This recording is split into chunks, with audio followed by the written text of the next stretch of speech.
Welcome back in. Infused with her signature wit and storytelling, Tony Award-nominated Eddie Izzard brings to life 23 characters in a dynamic new staging of William Shakespeare's iconic play, Hamlet. She's here joining us today. Hi, Eddie. Welcome. Thank you very much. Great to be here. Yes, so excited to have you. I was just saying in the break, this seems like such an undertaking. You're playing 23 characters. How did you get into this version of Hamlet? Well, there's a lot of people now doing solo shows. You've got Andrew Scott, you've got Sarah Snook. So I'm just one of that group. So the fact that I'm playing multiple characters isn't that unusual these days.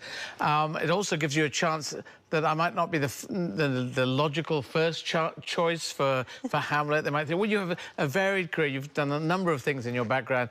They don't necessarily think of me as Hamlet. And I wanted to play Hamlet, so I set it up. And we're now starting our world tour here in San Francisco, having already played New York and Chicago and London. And this is the 137th performance will be on Tuesday. So it's exciting. We've extended already. Ticket sales have been going crazy, and I love doing it. I love playing Hamlet. Wonderful. This is so exciting. You make it seem so easy, which I'm like, I don't believe that it could be that easy, but what has it been like? It's not easy. It is a high-wire act. I mean, I don't have anyone on the book. Normally, if you lose your place in the lines, there's 13,500 of them. So oh, wow. But I have no one helping me out. I'm in the play, I'm in the characters, and you have to switch very quickly from character to character. But the audience seem to get it. It's very much like how Shakespearean audiences would watch it, very pure, and the great poetry is there, but I am playing and switching to all the characters. So it makes the audience concentrate on the words, on Shakespeare's words. And it's very accessible. If you're a fan of Shakespeare, I think you'll love it. And if you're not a fan of Shakespeare, I think you'll also love it. Wonderful. It sounds so cool. I want to hear, take me back to the beginning of your performing days. How did you even get started in this? Well, I started wanting to act at the age of 7. My mother died when I was 6, and she was a very loving mother, and I was very lost. The whole family was lost. And at 7, I saw a play, and I think the people on stage were doing well. They're getting audience reactions. So I thought, I need this. I think I swapped the audience's affection for my mother's affection. So it's a bit of an odd deal, but I think it's quite good because I try very hard to get that affection. I have to do good work rather than indifferent work. And then I started and I thought, I'll be in plays, and I couldn't get roles at school, couldn't get roles afterwards, dropped out of university at 19, and then I pushed like crazy, and about 30, my career started taking off. So I've had a long period of nothing happening, and now I know and I value getting something going. So I can set up my own projects now, and I do it in an unusual way. That's what the Hamlet World Tour, which we will play throughout America, throughout the UK, Australia, New Zealand, around the world, and I do my stand-up in English, in French, in German and Spanish, and I'm for reaching out into the other countries of the world and making connections rather than breaking connections at this time of 2025 in our crazy politics. You are so impressive. You do so many different things. You mentioned stand-up there, and now you're doing this solo performance. How does preparation differ in the different things that you do?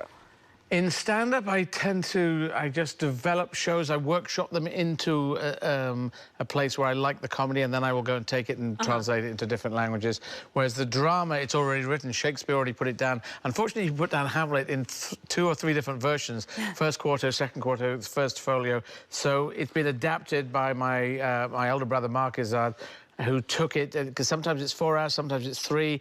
This is a 2-hour version. It is the essence and the purity of Hamlet, and it really works, and people seem to love it. They just keep coming in droves. So I look forward to every night's performance. Wonderful. Now, you mentioned your brother there. It seems like this is actually a family affair, which I didn't know before. Tell me about the people who were involved in making this happen. You're a solo performer, but I'm sure there are so many people who made this happen. Well, Selena Cadell is my director. I needed a director because in stand-up I don't have a director, but because I'm playing so many characters, the arcs of each character are in a different place as you swap from one to the other. And she's really good at putting the whole play together in a great setting. The style, the set design, the lighting design, all that came from her. My brother did the adaptation to make it an accessible and beautiful version of Hamlet, and I'm just there as the person who conveys it to the audience, and I like talking to audiences. I've had a lot of experience of that, and so it's because in stand-up you talk to the audience. Actors don't talk to the audience, but the soliloquies are all about explaining where you are in the play and how you're feeling to an audience. So as someone who does drama and comedy, I'm in a great position to be able to do that. Yes. So talking about those soliloquies and just those iconic passages that are in Hamlet, and so many people know them already, do you have any favorites that you do in the show? all of Hamlet's great ones. I mean, the Chicago Tribune gave me this great review that said I smash all three of the great soliloquies of Hamlet, so that's kind of beautiful. But doing those soliloquies is a wonderful thing, but you have to do them as Ophelia as well. Her soliloquy, one for Claudius, Gertrude, when she says that Ophelia is dead, that is a beautiful passage and very accessible to audiences. So I kind of... It can be scary because the idea that you're going out and you have to keep everything going, that is a crazy idea. But I look forward to it. Every night I'm going out thinking, can I get out?